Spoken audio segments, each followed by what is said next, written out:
राह च समेट कायनात मैं दसा केनू केनू इश्के दी बात मैं दसा केनू केनू इश्के दी बात मैं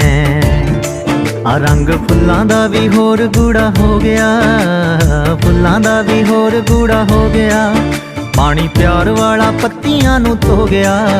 अज उस दा दीदार मैनू हो गया ना गल मेरे वस दी रही